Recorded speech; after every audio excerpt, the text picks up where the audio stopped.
Chapter 7. Shadows and Tall Trees. The pig run kept close to the jumble of rocks that lay down by the water on the other side, and Ralph was content to follow Jack along it. If you could shut your ears to the slow suck down of the sea and boil of the return, if you could forget how dun and unvisited were the ferny coverts on either side, then there was a chance that you might put the beast out of mind and dream for a while. The sun had swung over the vertical, and the afternoon heat was closing in on the island. Ralph passed a message forward to Jack, and when they next came to fruit, the whole party stopped and ate. Sitting, Ralph was aware of the heat for the first time that day. He pulled distastefully at his gray shirt, and wondered whether he might undertake the adventure of washing it.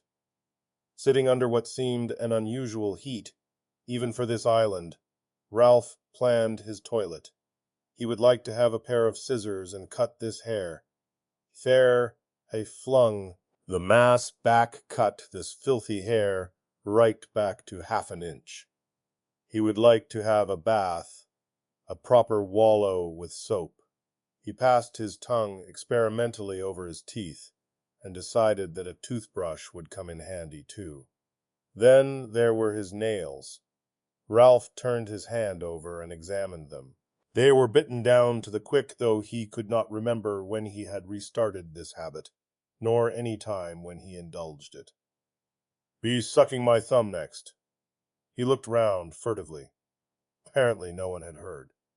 The hunters sat, stuffing themselves with this easy meal, trying to convince themselves that they got sufficient kick out of bananas and that other olive-gray, jelly-like fruit. With the memory of his sometime clean self as a standard, Ralph looked them over. They were dirty, not with the spectacular dirt of boys who have fallen into mud or been brought down hard on a rainy day. Not one of them was an obvious subject for a shower, and yet hair, much too long, tangled here and there, knotted round a dead leaf or a twig. Faces cleaned fairly well by the process of eating and sweating, but marked in the less accessible angles with a kind of shadow. Clothes worn away, stiff like his own with sweat, put on, not for decorum or comfort, but out of custom.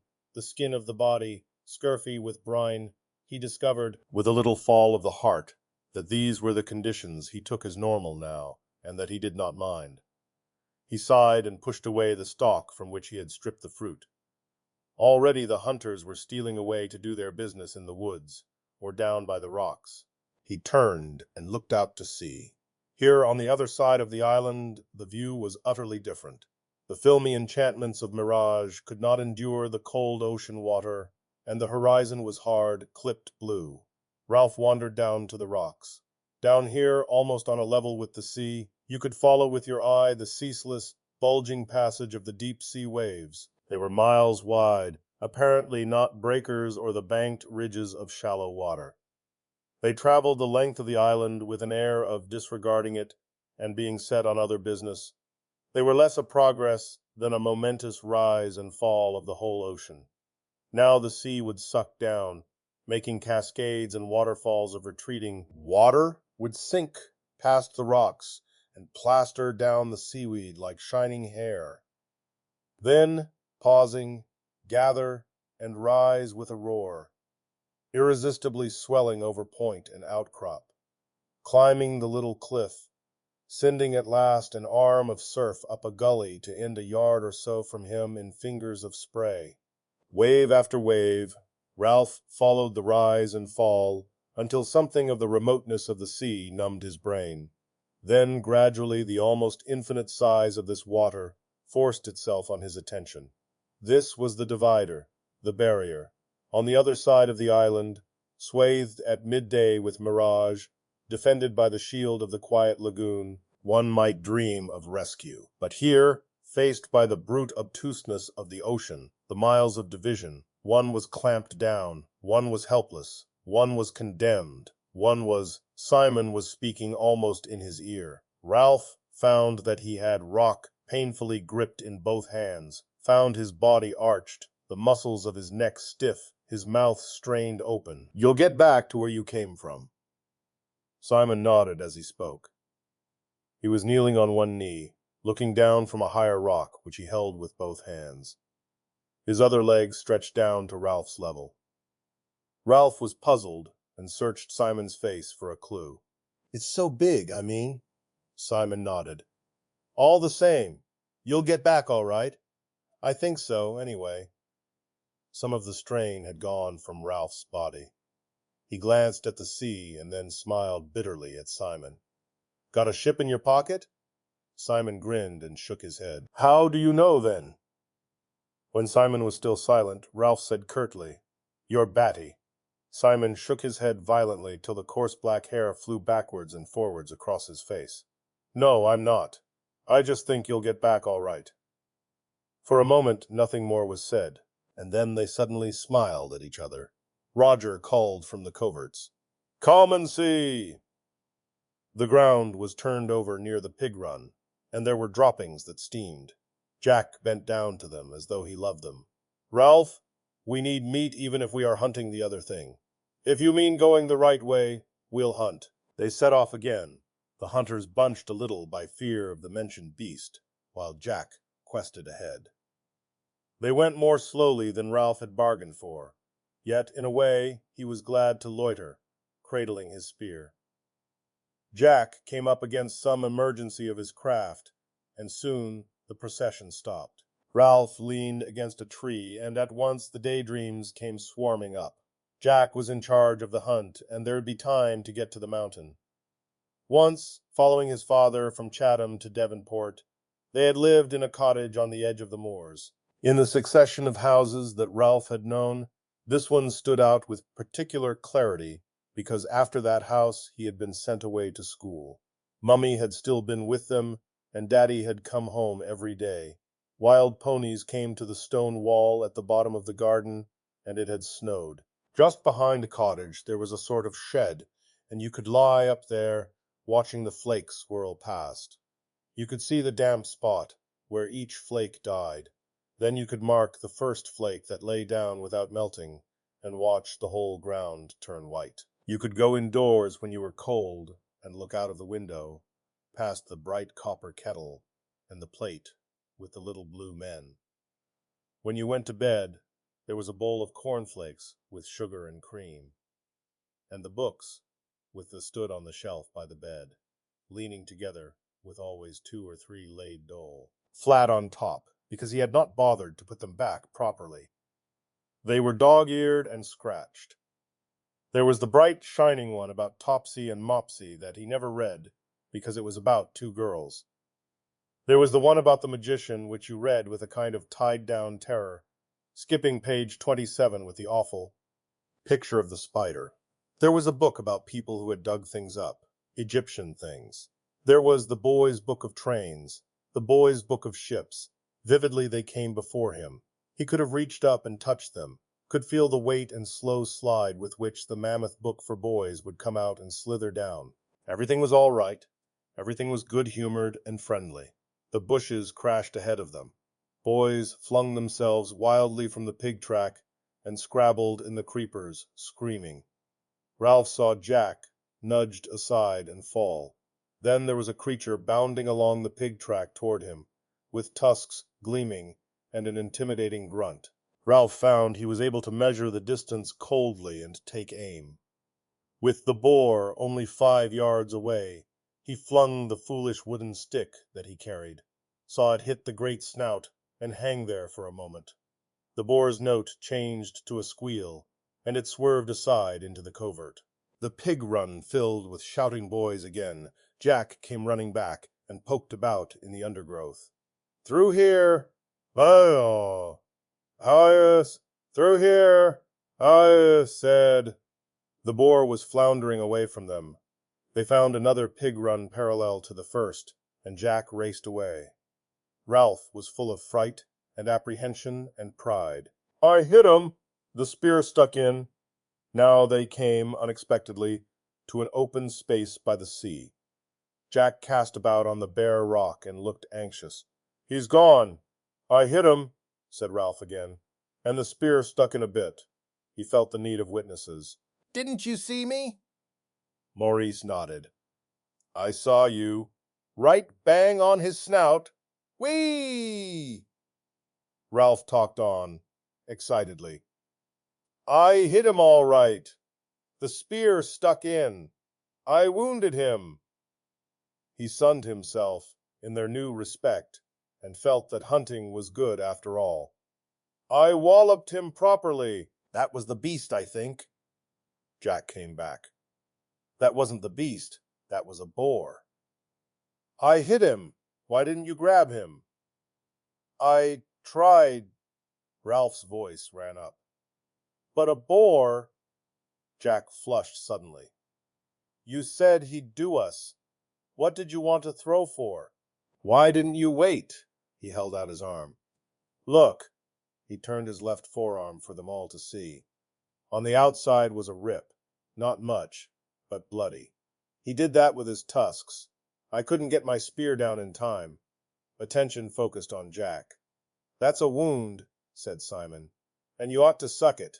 Like Berengaria. Jack sucked. I hit him, said Ralph indignantly. I hit him with my spear. I wounded him. He tried for their attention. He was coming along the path. I threw, like this, Robert snarled at him. Ralph entered into the play, and everybody laughed. Presently they were all jabbing at Robert, who made mock rushes. Jack shouted, Make a ring! The circle moved in and round. Robert squealed in mock terror, then in real pain. Ow! Stop it! You're hurting! The butt end of a spear fell on his back as he blundered among them. Hold him! They got his arms and legs. Ralph, carried away by a sudden thick excitement, grabbed Eric's spear and jabbed at Robert with it. Kill him! Kill him! All at once, Robert was screaming and struggling with the strength of frenzy. Jack had him by the hair and was brandishing his knife. Behind him was Roger, fighting to get close. The chant rose ritually, as at the last moment of a dance or a hunt. Kill the pig! Cut his throat! Kill the pig! Bash him in! Ralph, too, was fighting to get near, to get a handful of that brown, vulnerable flesh. The desire to squeeze and hurt was overmastering. Jack's arm came down. The heaving circle cheered and made pig-dying noises. Then they lay quiet, panting, listening to Robert's frightened snivels. He wiped his face with a dirty arm and made an effort to retrieve his status. Oh, my bum! He rubbed his rump ruefully. Jack rolled over. That was a good game. Just a game, said Ralph uneasily. I got jolly badly hurt at rugger once. We ought to have a drum, said Maurice. Then we could do it properly. Ralph looked at him. How properly? I dunno. You want a fire, I think, and a drum, and you keep time to the drum. You want a pig, said Roger, like a real hunt. Or someone to pretend, said Jack. You could get someone to dress up as a pig, and then he could act, pretend to knock me over, and all that. You want a real pig, said Robert, still caressing his rump, because you've got to kill him. Use a little un, said Jack, and everybody laughed. Ralph sat up. Well, we shan't find what we're looking for at this rate. One by one they stood up, twitching rags into place. Ralph looked at Jack. Now for the mountain. Shouldn't we go back to Piggy, said Maurice, before dark? The twins nodded like one boy. Yes, that's right. Let's go up there in the morning. Ralph looked out and saw the sea. We've got to start the fire again. You haven't got Piggy's specs, said Jack, so you can't. Then we'll find out if the mountain's clear. Maurice spoke, hesitating, not wanting to seem a funk. Supposing the beast's up there? Jack brandished his spear. We'll kill it. The sun seemed a little cooler. He slashed with the spear. What are we waiting for? I suppose, said Ralph, if we keep on by the sea this way, We'll come out below the burnt bit, and then we can climb the mountain." Once more Jack led them along by the suck and heave of the blinding sea. Once more Ralph dreamed, letting his skillful feet deal with the difficulties of the path. Yet here his feet seemed less skillful than before. For most of the way they were forced right down to the bare rock by the water, and had to edge along between that and the dark luxuriance of the forest. There were little cliffs to be scaled, some to be used as paths, lengthy traverses where one used hands as well as feet. Here and there they could clamber over wave-wet rock, leaping across clear pools that the tide had left. They came to a gully that split the narrow foreshore like a defense. This seemed to have no bottom, and they peered awe-stricken into the gloomy crack where water gurgled. Then the wave came back. The gully boiled before them, and spray dashed up to the very creeper, so that the boys were wet and shrieking. They tried the forest, but it was thick and woven like a bird's nest. In the end they had to jump one by one, waiting till the water sank, and even so some of them got a second drenching. After that, the rocks seemed to be growing impassable, so they sat for a time, letting their rags dry and watching the clipped outlines of the rollers that moved so slowly past the island. They found fruit in a haunt of bright little birds that hovered like insects. Then Ralph said they were going too slowly. He himself climbed a tree and parted the canopy, and saw the square head of the mountain seeming still a great way off. Then they tried to hurry along the rocks, and Robert cut his knee quite badly, and they had to recognize that this path must be taken slowly if they were to be safe. So they proceeded after that, as if they were climbing a dangerous mountain, until the rocks became an uncompromising cliff, overhung with impossible jungle, and falling sheer into the sea. Ralph looked at the sun critically. "Early evening, after tea time at any rate." "I don't remember this cliff," said Jack, crestfallen, "so this must be the bit of the coast I missed." Ralph nodded. "Let me think." By now, Ralph had no self-consciousness in public thinking, but would treat the day's decisions as though he were playing chess. The only trouble was that he would never be a very good chess player. He thought of the little uns and Piggy. Vividly he imagined Piggy by himself, huddled in a shelter that was silent except for the sounds of nightmare. "We can't leave the little uns alone with Piggy. Not all night." The other boys said nothing but stood round, watching him. "If we went back, we should take hours." Jack cleared his throat and spoke in a queer, tight voice. "We mustn't let anything happen to Piggy, must we?" Ralph tapped his teeth with the dirty point of Eric's spear. "If we go across—" He glanced round him. "Someone's got to go across the island and tell Piggy we'll be back after dark." Bill spoke, unbelieving. "Through the forest by himself, now?" "We can't spare more than one." Simon pushed his way to Ralph's elbow. "I'll go if you like. I don't mind, honestly." Before Ralph had time to reply, he smiled quickly, turned and climbed into the forest. Ralph looked back at Jack, seeing him, infuriatingly, for the first time. "Jack, that time you went the whole way to the Castle Rock." Jack glowered. "Yes?" "You came along part of this shore, below the mountain, beyond there." "Yes. And then?" "I found a pig run. It went for miles. So the pig run must be somewhere in there." Ralph nodded. He pointed at the forest. Everybody agreed, sagely. "All right, then. We'll smash a way through till we find the pig run." He took a step and halted. "Wait a minute, though. Where does the pig run go to?" "The mountain," said Jack. "I told you." He sneered. "Don't you want to go to the mountain?" Ralph sighed, sensing the rising antagonism, understanding that this was how Jack felt as soon as he ceased to lead. "I was thinking of the light we'll be stumbling about. We were going to look for the beast. There won't be enough light." "I don't mind going," said Jack hotly. "I'll go when we get there, won't you? Would you rather go back to the shelters and tell Piggy?" Now it was Ralph's turn to flush, but he spoke despairingly, out of the new understanding that Piggy had given him. "Why do you hate me?" The boys stirred uneasily, as though something indecent had been said. The silence lengthened. Ralph, still hot and hurt, turned away first. "Come on!" He led the way and set himself, as by right, to hack at the tangles. Jack brought up the rear, displaced and brooding. The pig track was a dark tunnel, for the sun was sliding quickly toward the edge of the world, and in the forest shadows were never far to seek. The track was broad and beaten, and they ran along at a swift trot. Then the roof of leaves broke up, and they halted, breathing quickly, looking at the few stars that pricked round the head of the mountain. "There you are!" The boys peered at each other doubtfully. Ralph made a decision. "We'll go straight across to the platform and climb tomorrow." They murmured agreement, but Jack was standing by his shoulder. "If you're frightened, of course." Ralph turned on him. "Who went first on the castle rock?" "I went too," and that was daylight.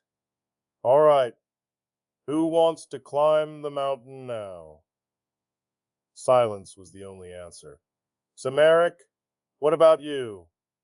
"We ought to go and tell Piggy." "Yes, tell Piggy that." "But Simon went."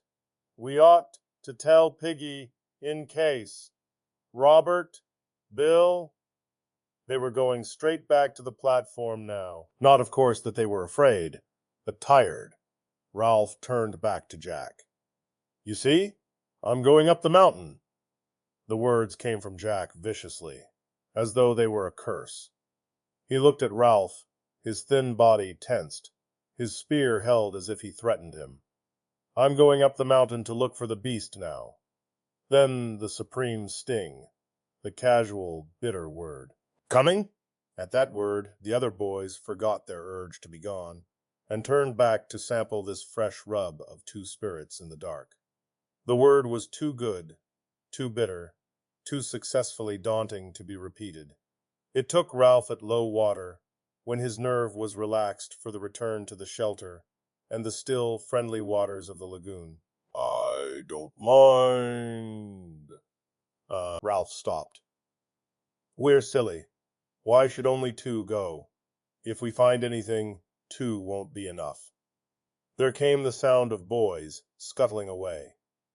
Astonishingly, a dark figure moved against the tide. "Roger?" "Yes. That's three, then."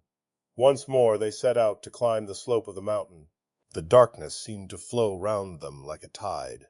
Jack, who had said nothing, began to choke and cough, and a gust of wind set all three spluttering. Ralph's eyes were blinded with tears.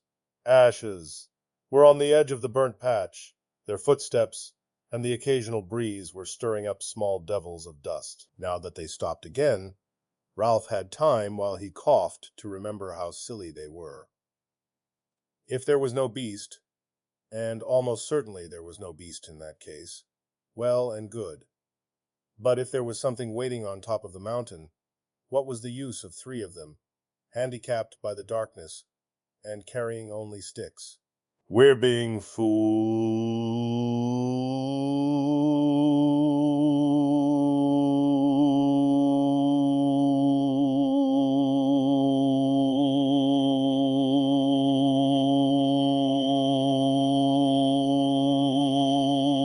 The sting of ashes in his eyes, tiredness, fear, enraged him. "Go on, then. We'll wait here." There was silence. "Why don't you go? Are you frightened?" A stain in the darkness, a stain that was Jack, detached itself and began to draw away. "All right. So long." The stain vanished. Another took its place. Ralph felt his knee against something hard and rocked a charred trunk that was edgy to the touch. He felt the sharp cinders that had been bark push against the back of his knee and knew that Roger had sat down. He felt with his hands and lowered himself beside Roger, while the trunk rocked among invisible ashes. Roger, uncommunicative by nature, said nothing. He offered no opinion on the beast, nor told Ralph why he had chosen to come on this mad expedition. He simply sat and rocked the trunk gently. Ralph noticed a rapid and infuriating tapping noise, and realized that Roger was banging his silly wooden stick against something. So they sat, the rocking, tapping, impervious Roger and Ralph, fuming, Round them the close sky was loaded with stars, save where the mountain punched up a hole of blackness. There was a slithering noise high above them, the sound of someone taking giant and dangerous strides on rock or ash. Then Jack found them and was shivering and croaking in a voice they could just recognize as his. "I saw a thing on top." They heard him blunder against the trunk, which rocked violently. He lay silent for a moment, then muttered, "Keep a good lookout. It may be following." A shower of ash pattered round them. Jack sat up. "I saw a thing bulge on the mountain." "You only imagined it," said Ralph shakily, "because nothing would bulge, not any sort of creature." Roger spoke. They jumped, for they had forgotten him. "A frog." Jack giggled and shuddered. "Some frog." There was a noise, too, a kind of plop noise. Then the thing bulged. Ralph surprised himself, not so much by the quality of his voice, which was even, but by the bravado of its intention. "We'll go and look." For the first time since he had first known Jack, Ralph could feel him hesitate. "Now?" His voice spoke for him. Of course. He got off the trunk and led the way across the clinking cinders up into the dark, and the others followed. Now that his physical voice was silent, the inner voice of reason, and other voices too, made themselves heard. Piggy was calling him a kid. Another voice told him not to be a fool, and the darkness and desperate enterprise gave the night a kind of dentist's chair unreality. As they came to the last slope, Jack and Roger drew near, changed from the ink stains to distinguishable figures. By common consent, they stopped and crouched together. Behind them, on the horizon, was a patch of lighter sky, where in a moment the moon would rise. The wind roared once in the forest, and pushed their rags against them. Ralph stirred. "Come on." They crept forward, Roger lagging a little. Jack and Ralph turned the shoulder of the mountain together. The glittering lengths of the lagoon lay below them, and beyond that a long white smudge that was the reef. Roger joined them. Jack whispered, "Let's creep forward on hands and knees. Maybe it's asleep." Roger and Ralph moved on, this time leaving Jack in the rear, for all his brave words. They came to the flat top where the rock was hard to hands and knees, a creature that bulged. Ralph put his hand in the cold, soft ashes of the fire and smothered a cry. His hand and shoulder were twitching from the unlooked-for contact. Green lights of nausea appeared for a moment and ate into the darkness. Roger lay behind him, and Jack's mouth was at his ear. "Over there, where there used to be a gap in the rock. A sort of hump, see?" Ashes blew into Ralph's face from the dead fire. He could not see the gap or anything else, because the green lights were opening again and growing, and the top of the mountain was sliding sideways. Once more, from a distance, he heard Jack's whisper. "Scared?" Not scared so much as paralyzed, hung up there immovable on the top of a diminishing, moving mountain. Jack slid away from him. Roger bumped, fumbled with a hiss of breath, and passed onwards. He heard them whispering. "Can you see anything?" There, in front of them, only 3 or 4 yards away, was a rock-like hump where no rock should be. Ralph could hear a tiny chattering noise coming from somewhere, perhaps from his own mouth. He bound himself together with his will, fused his fear and loathing into a hatred, and stood up. He took 2 leaden steps forward. Behind them, the silver of moon had drawn clear of the horizon. Before them, something like a great ape was sitting asleep, with its head between its knees. Then the wind roared in the forest. There was confusion in the darkness, and the creature lifted its head, holding toward them the ruin of a face. Ralph found himself taking giant strides among the ashes, heard other creatures crying out and leaping, and dared the impossible on the dark slope. Presently the mountain was deserted, save for the 3 abandoned sticks and the thing that bowed.